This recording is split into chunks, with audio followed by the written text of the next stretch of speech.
সংসদীয় গণতন্ত্রের মধ্যে সবকিছু আছে, নতুন করে আবিষ্কার করার কেউ দরকার নাই।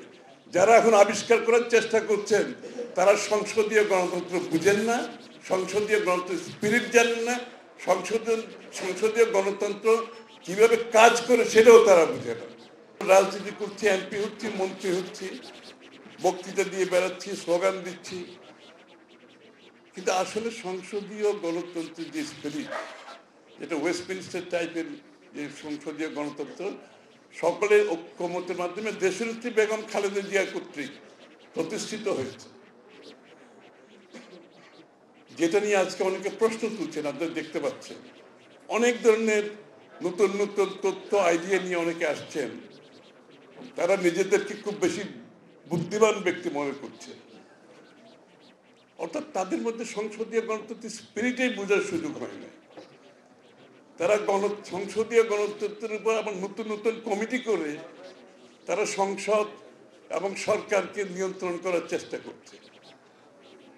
কিন্তু মান্নান ভাই যেটা ধারণ করেছে, আপনার সব চেক অ্যান্ড ব্যালেন্স সংসদীয় গণতন্ত্রের মধ্যে সবকিছু আছে, নতুন করে আবিষ্কার করার কেউ দরকার নাই।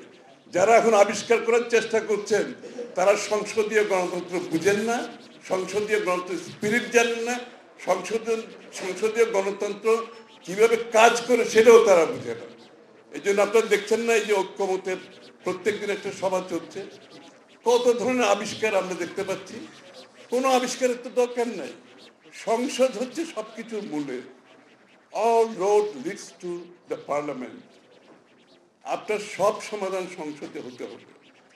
সংসদ প্লেনারি সেশন আছে, সংসদীয় কমিটিগুলো আছে, এবং সব কমিটির মধ্যে চেক অ্যান্ড ব্যালেন্স আছে। এই যে আমরা বলছি যে প্রধান নির্বাচন কমিশনার, নির্বাচন কমিশন গঠনের জন্য একটা কমিটি করা দরকার, কিংবা তত্ত্বাবধায়ক সরকারের জন্য কমিটি করা দরকার। অনেক কথা আলাপ করছে, অনেক কনস্টিটিউশনাল পোস্টে আমরা কারা যাবে একটা কমিটি করে করতে হবে, কিন্তু তারা বুঝতে পারছে না এই সব কিছু নিহিত আছে সংসদীয় গণতন্ত্রের মধ্যে। আপনি বিদেশে আপনারা দেখবেন, যখন একটা গুরুত্বপূর্ণ পদে কাউকে পদায়ন করা হয় সেটা পার্লামেন্টারি স্ট্যান্ডিং কমিটিতে। আমাদের যেটা পার্লামেন্টারি স্ট্যান্ডিং কমিটি, আমেরিকাতে সিনেট কমিটি আছে, কংগ্রেসুয়াল কমিটি আছে, সেইখানে এই ব্যক্তিগুলোকে নিয়ে আলোচনা হয়, তাদেরকে সেখানে উপস্থিত থাকতে হয়, সেখানে হিয়ারিং হয়, এবং এটা স্বচ্ছতা, ওই কমিটির হিয়ারিং এর মাধ্যমে পুরো স্বচ্ছতা কিন্তু বের হয়ে আসে।